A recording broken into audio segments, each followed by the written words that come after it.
Yukarıdaki parçada verilen altı çizili sözcüklerden hangisi hem yapım hem çekim eki almıştır? Küçükken dediğimiz zaman da şuradaki ken eki, bu yapım eki.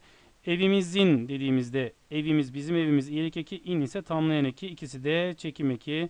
Sadece yapım ve çekim ekleri var bu iki sözcükte. Bakkaldan dediğimiz zaman da çekim eki var. Hastada hiçbir ek yok zaten.